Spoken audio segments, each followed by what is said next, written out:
How to make customers buy cars just like buying a coat. How to make furniture disposable just like a bag of crisps. The answer to these questions lies in a rarely known scheme, consumerism. But what is consumerism? What does this have anything to do with me?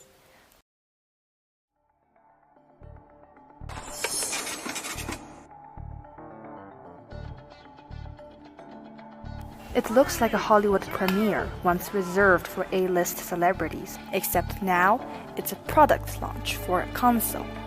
And the star of this whole show is a small plastic box worth £450.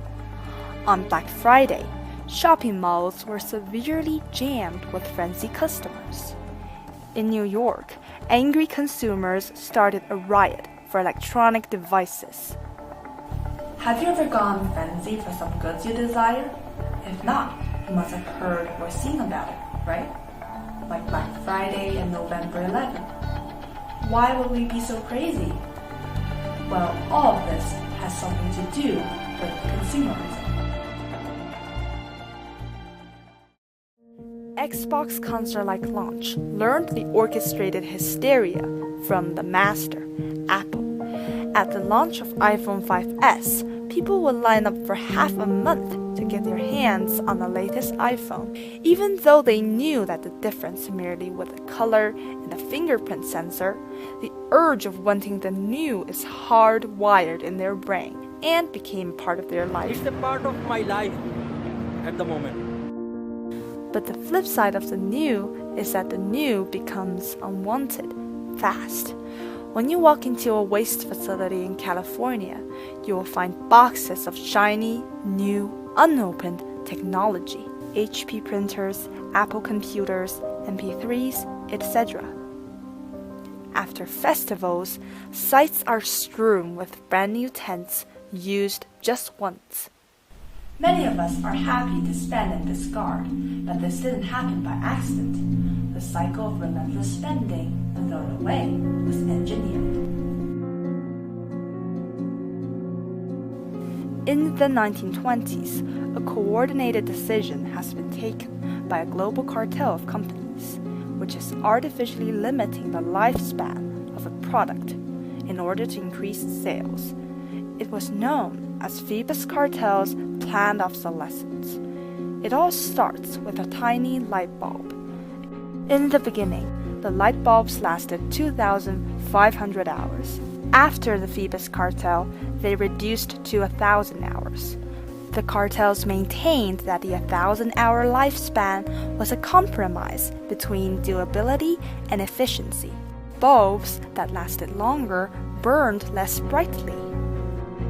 The Phoebus Cartel was ended by the war, but it became the template of planned obsolescence today.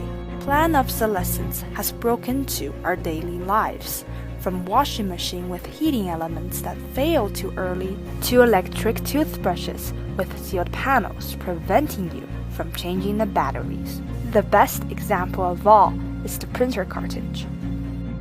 There is a simple dial in the cartridge. It counts the pages you've been printing. It's like a clock, counting down to 50,000 pages, and it says, "I'm empty." But if you reset the counter, makes it go back to 0, it can start printing again. You can use it even after resetting it for 3 times. Planned obsolescence is now been woven into the fabric of our everyday lives. We live in a world where products are designed to have a limited lifespan and accepted, not just materially, but mentally. Why? Because planned obsolescence has now been deeply embedded in our subconsciousness. But in the 1950s, cracks were already beginning to show in the edifice of consumerism. People weren't consuming fast enough. Marketers realized that there was going to be an end to its prosperity because people would be satisfied after having that car, that mansion, etc. Therefore, the executives must come out with a clever way to keep us spending. And the answer lay with one man, the head of General Motors. He created the psychological reprogramming of the consumer. He called it the organized creation of dissatisfaction. In the beginning, there was only one uniformed car model, the Model T, and the slogan, "You can have any color as long as it's black." But Sloan realized he could vastly increase sales by offering a different car for every income bracket. Then comes the introduction of fashion. Sloan wanted customers to buy a new car every year, like buying a new coat or a pair of shoes. He focused on the superficial add-ons, like the color series or the tail fins, which eventually swayed the customers. Nowadays, it was these things that drove the sale. Oh, this is beautiful. A four-door hardtop, the newest of the new. The Bel Air Sports Sedan. Oh, that's a car to fall in love with. Although the organized creation of dissatisfaction was a good strategy, if people don't get what they want, tragedy follows. In the 1970s, prices soared, but the people's wages didn't. They wanted to enter the consumer paradise, but it was out of reach. Later, these angry consumers began widespread strikes. There was a fall in living standards. In the shops, the threat to food supplies is getting larger every day. At the end of the 1970s, the crisis of consumerism was over, but it left Britain in chaos. In the end, Britain was saved, but by an upgraded version of consumerism. In the 1970s, Britain was in chaos, while the government's solutions were hardly ever effective. Meanwhile, a man showed up. He is the wealthy businessman Fisher, who wanted to make a difference. He created an institution called IEA and introduced a concept from an Australian economist, Friedrich Hayek, who believed that people need liberty, rights, and away from the toil. The best way to achieve that is through free marketing, where people could gain absolute freedom and independence they want. They can improve their living standards by purchasing better goods. This brand new notion immediately evoked the people's desire to consume. In order to live better, they start to believe that they'll have to spend. When the British government adopted this policy, the era of unprecedented prosperity followed. With the emergence of the spending frenzy, the mechanism to drive this consumption needs to be created. Now we have credit cards and soap operas being the main impeller. We used to compare and reference with our neighbors to seek the ideal product. Now, thanks to all these king-to-profit merchants, we've got soap operas to give us a peep at the luxurious life. Soon after watching it, you're convinced that you'll need the very item in the show to make you feel happy and successful. Then, that's their chance to cash. But what if you don't have enough money for the products you desired?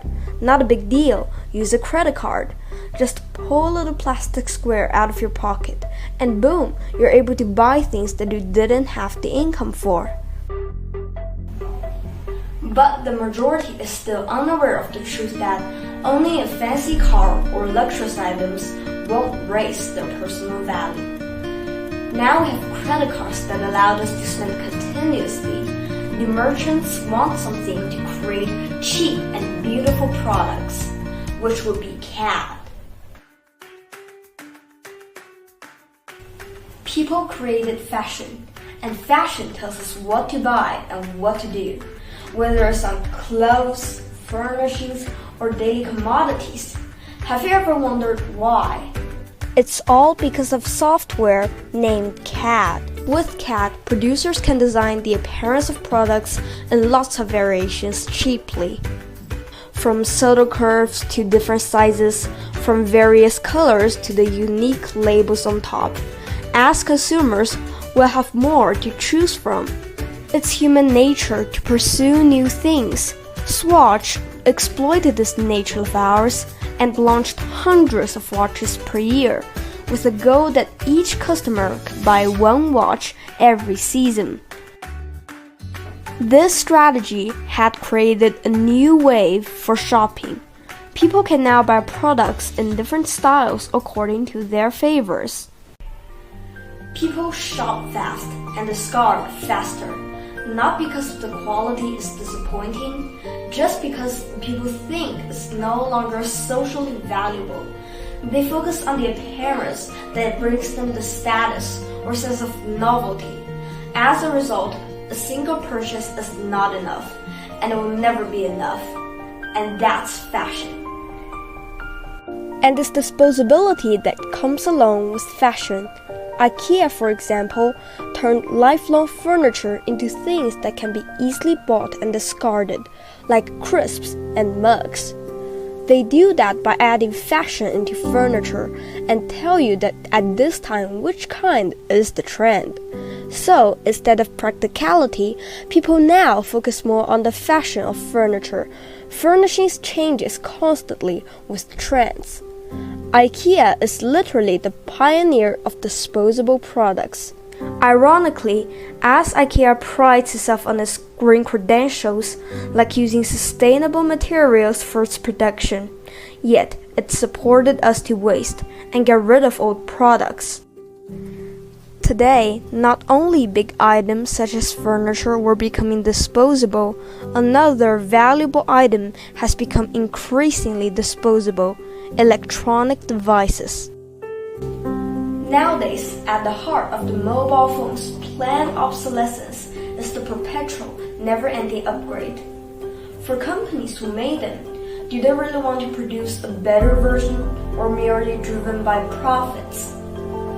In an interview with Apple's technicians, they claim that the space for upgrading the product have reached its peak, and the differences from the previous generation aren't that big.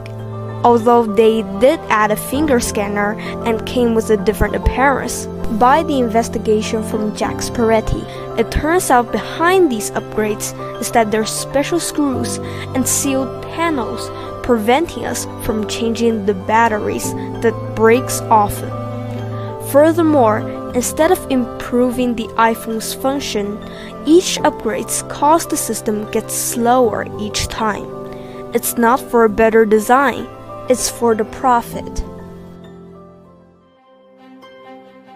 Up to now, we've learned how interest groups use planned obsolescence to manipulate our actions through the obsolescence in goods and the creation of dissatisfaction in our minds. This might give us some food for thinking. Does endless spending make us a better person compared to others? Or instead, it proved that we're just simple-minded fools who fall for the schemes set by the merchants. Creating endless waste through consumption has severely depleted the precious, non-renewable resource we have on our Mother Earth.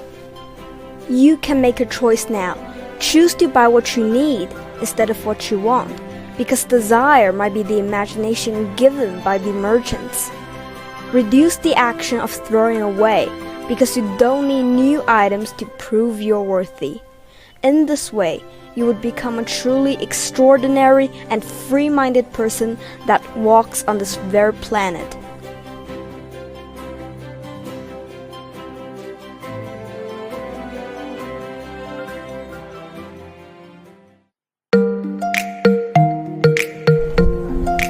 What else do you know about consumerism? Please let us know through the comment below. You can share your stories to help more of us avoid these mistakes.